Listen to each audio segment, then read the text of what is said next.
et que nous savons que l'Afrique ne sera pas ce qui va arriver. L'Afrique sera ce que nous ferons.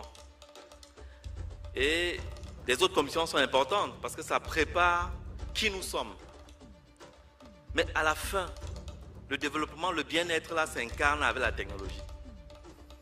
Quand nous disons qu'un pays est développé, c'est parce que nous voyons la technologie. Il n'y a pas de développement sans sciences et technologie.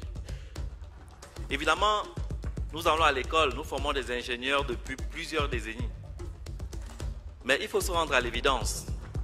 Probablement, ce que nous apprenons à l'école ne nous prépare pas à développer l'Afrique. Dans cette salle, si on vous dit de chercher quelque chose fabriqué ici, à part le tam-tam, peut-être l'eau, vous aurez du mal. Si vous allez au supermarché, vous aurez l'impression que vous êtes dans un désert intellectuel. Parce que tout semble importé. Bref, tout ce qui est manufacturé. Et pourtant, nous dépensons beaucoup pour nos universités, centres de recherche. Mais qu'est-ce que ces gens font? Nous sommes face à un canular.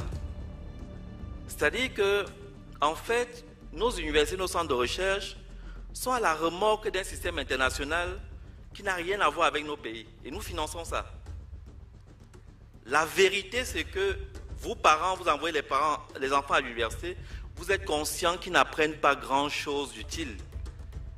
Mais vous êtes sous un chantage du diplôme. L'État, de son côté, n'a pas mis la créativité au cœur de son business model. C'est encore le modèle extraverti dont il a hérité. Et donc, du coup, sa jeunesse l'encombre. L'université fait un travail de garderie que nous finançons pour avoir la paix. Et ça, si vous prenez la santé, qui est quelque chose sur lequel nous travaillons, nous formons longuement des médecins qui, à la fin, ne savent que prescrire des molécules occidentales. Il est là, le diagnostic, c'est pour déterminer quelle molécule occidentale tu vas acheter. Les gens se forment, ils sont pharmaciens pour vendre les molécules occidentales. Toute cette médecine dite conventionnelle ne représente pas 20%. L'OMS même dit que 80% des Africains se soignent hors de cette médecine conventionnelle. Mais tous nos budgets, c'est sous cette médecine conventionnelle qui est en fait juste une courroie entre l'industrie occidentale et les malades. Donc, où est-ce qu'on se retrouve dans tout ça? Pourtant, on a un potentiel. Tous les médicaments se font à partir des plantes. On a une biodiversité extraordinaire.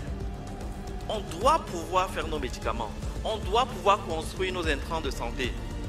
Qui peut faire la couverture maladie universelle en important tout? Ce n'est pas possible. Nos plantes ont des vertus et on le sait. On dit qu'il faut transformer localement. On prend le cas du bois par exemple. Mais le bois, rien que les écorces du bois, par leur valeur thérapeutique, peuvent nous rapporter 20 fois plus que la bille de bois que nous importons. C'est-à-dire si on enlevait seulement les écorces pour exploiter médicalement, la valeur marchande dépasserait la valeur des billes de bois. Mais on n'est même pas dans ce schéma. Donc, et le fond du problème, c'est notre imaginaire. Avant même de regarder les côtés pratiques, techniques, de qu'il n'y a pas de lycée technique et tout ça, ça commence par l'imaginaire. C'est là où on est vaincu. Mon entreprise fabrique des équipements. Et c'est très remarquable. Chaque fois que je vais à une exposition, je présente par exemple un distributeur automatique de boissons. Dès que les gens rentrent, ils voient le distributeur, je fais la démo. La première réaction, c'est « les blancs sont forts ». Je lui dis « mais c'est écrit dessus « Made in Africa ». Il dit « ah bon, donc vous assemblez ?» Je dis que non, on fabrique. Il veut se convaincre qu'il y a quelque chose qui ne va pas. Son cerveau bug. L'idée de la création africaine nous échappe. On est coupé de ça. Et c'est la grande bataille que nous devons mener. C'est les industries créatives.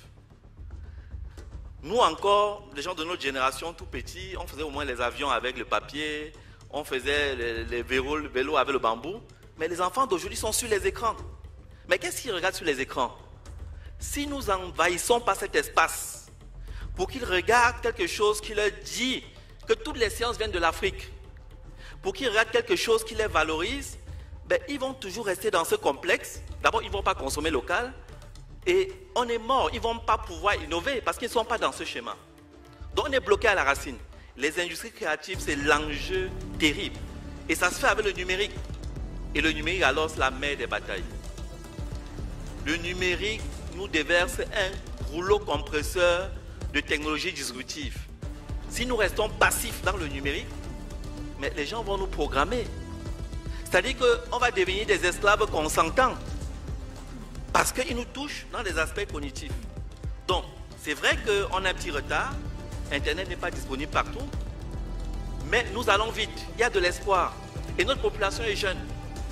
Donc, le numérique peut devenir une arme puissante. Nous ne devons pas louper le coche du numérique. J'invite vraiment nos États, c'est ce que nous faisons à la Commission, à gagner au moins la bataille du numérique. Et puis s'interroger sur l'outil lui-même, l'université, et puis le cadre réglementaire. Le système est bâti pour que nous ne fabriquions rien. On vous parle des normes. Dès que vous avez fabriqué quelque chose, le premier fonctionnaire que vous rencontrez, est-ce que c'est conforme à la norme? Il ne sait même pas lui-même de quelle norme il parle. Il n'y a aucun banc d'essai.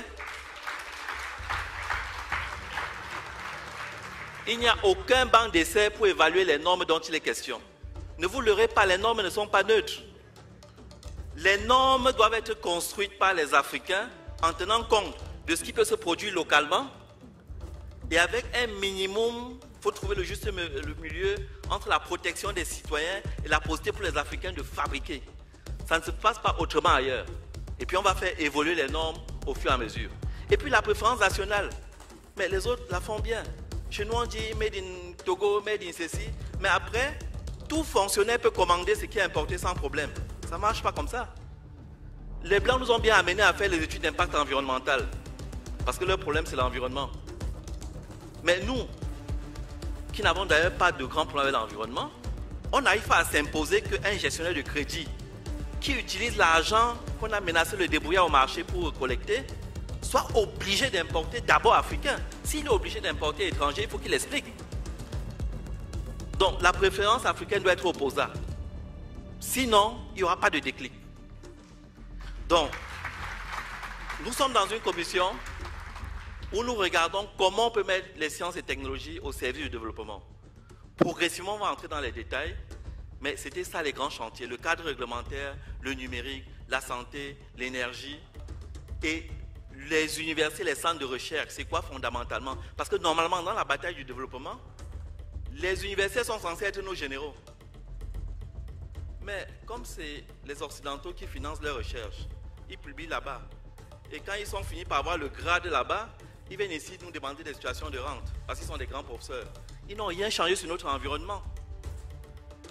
Il faut sortir d'ailleurs ces structures de l'État et voir comment les contractualiser, les financer contre des résultats concrets pour notre développement. Donc, j'en termine là. Nous sommes héritiers d'une civilisation forte. Nous devons en être fiers, nous devons la défendre. Et on n'a pas à rougir sur le plan des sciences et technologies. Toutes les fouilles archéologiques le montrent. C'est en Afrique qu'on trouve les vestiges les plus évolués dans les temps les plus reculés. Il faut que notre jeunesse s'empare de cette réalité et ait la puissance de forger son destin. Je vous remercie.